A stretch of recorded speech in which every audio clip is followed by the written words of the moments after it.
Another frame where Ronnie gets the first good chance and the pressure's back on Ali.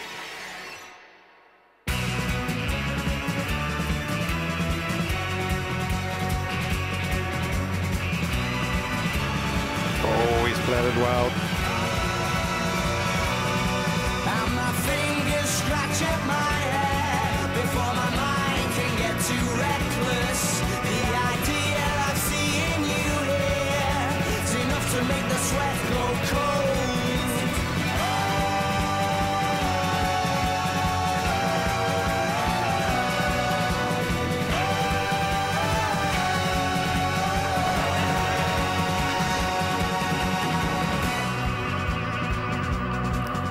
Good afternoon. For the last 17 days, we've been living in a world within a world here inside Sheffield's Crucible Theatre.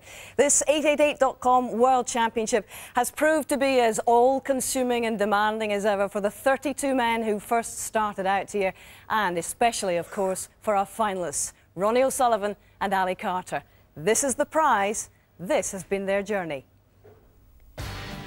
Ronnie's attempt to win a third world title began solidly against China's Liu Chang, but he roared into life in round two with a 1-4-7 to see off former champion Mark Williams. Liang Wenbo posed some questions, but O'Sullivan had all the answers, and the rocket was simply stunning in the semi, dispatching the great Stephen Hendry with a day to spare. By contrast, Ali Carter survived a round one nail-biter against Barry Hawkins, but looked fully in control in his match with Sean Murphy, and his campaign really took off against Peter Ebdon. First ever maximum break. He shares the jackpot with Ronnie, and he's landed a place in this final after a tense and draining win over a gutsy Joe Perry. But how much gas would he have left for the final?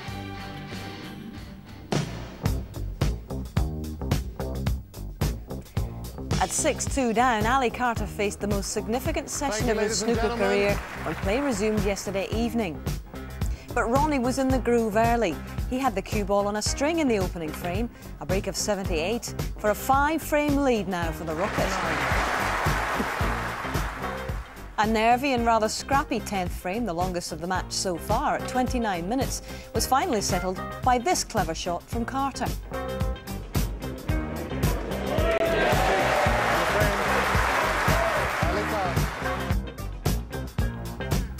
But poor cueing when in the balls cost Carter dear in the 11th frame. O'Sullivan stepping in with 86 to make his opponent pay.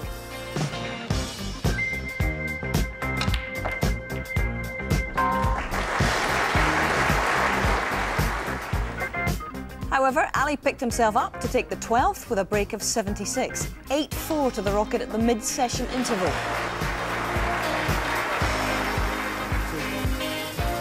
The 13th seemed to be going Ronnie's way until a terrible kick cost him position on the black.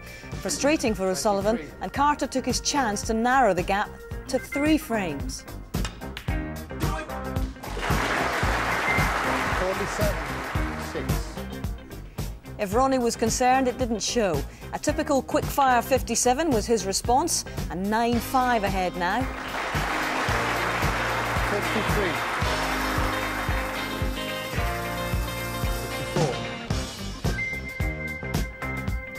The 15th was a frame of missed pots.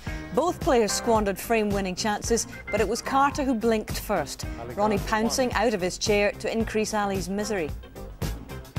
66. And that was compounded in the last frame of the session. Ronnie's first century of the final, his 50th of the season, giving him an imposing 11-5 lead overnight. Here in the media room, always a hotbed of feverish activity. Let's see what the journalists and broadcasters think the day might bring. Darren Lewis of the Daily Mirror, how do you see it going? Well, we're all expecting Ronnie O'Sullivan to continue in the same vein as he has done in the first couple of sessions and in the semi-final, but It's all about the start, I think. If he gets off to a bad start and Ali Carter gets off to a good start, then it could be quite intriguing. If he does win the first couple of frames, then I think it may all be one-way traffic. Yeah, sometimes there's a twist when you get to the final. You never know what it is, but sometimes there's a twist. Indeed there is, and you know, we all know that with Ronnie it's about the mood that he's in.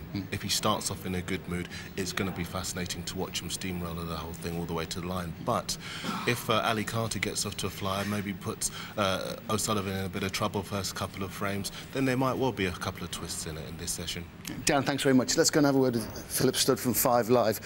Ali has to win this 5-3, 6-2, the first session, just to give him a springboard of a chance? Yeah, 5-3 is the absolute minimum, 6-2 ideally. 6-2 and he'd be 13-11 behind and then he'd have half a chance. The problem, I think, is for a Carter is that he may already have missed his chance. Yesterday, he should have probably been only 9-7 behind. You know, O'Sullivan was a bit flat, perhaps a reaction to that brilliant performance against Hendry. He hasn't played his best by any means yet, O'Sullivan. I expect O'Sullivan to play better today. So it's a Herculean task for Carter, I think. He's got to win this session without any shadow of a doubt. But I personally think he'll do well to get into double figures. And one thing I'm certain about is we're not going to be here at 20 to 2 in the morning like we were 12 months ago. Phil, thanks. Phil Yates from The Times, what will the day bring? Well, day might be the operative word, because if O'Sullivan wins 7 of the 8 frames this afternoon, it's going to be over in the day and there's going to be no night session. Personally, I don't think that will happen. I think Ali Carter's got a lot of pride and I think he will take it into a 4th session. Whether he can win or not, I have to doubt it. No one's come back from 11-5 down in a world final before, and Ronnie O'Sullivan has played superbly in this event. He didn't play too well in the first session against Liu Chang in the first round, but apart from that, I think he's been very smooth indeed. Phil, thanks very much. Well, it's safe to assume, Steve, that this final could have been a lot closer if Ali Carter hadn't lost a little bit of discipline last night. He's missed a yellow that was quite easy in the frame, getting on the last red. Then he's got the last red again, another chance. He's left himself in this position and he's taken on, well, what can only be described as a suicidal black. Exactly. Let's take a look at the situation. He's 25 points behind. He's potted the red, he's 25 behind. He looks at the black. Yeah, he can pot the black. Yes, he can probably get on the yellow, but he needs all the balls to clear the table to win the frame. The pink's safe. A far easier shot, a more value shot. Just roll across the table, free the pink off the cushion. Doesn't really matter where it goes as long as it comes out in the open. He may get the snooker behind the pink. I think I might have done it there. But he leaves Ronnie O'Sullivan a very tough safety shot regardless. And then all of a sudden, Ali Carter's in the frame, as we say. He's got a chance. He's got all the boards in the open. He only needs one shot. By trying to pot the black ball, he more or less sacrificed the frame and presented Ronnie O'Sullivan with it. So today, it's not just about playing well, it's clear thinking as well. Clear thinking. Forget about the shots that have gone. Just play the shots that's in your mind and just commit to it.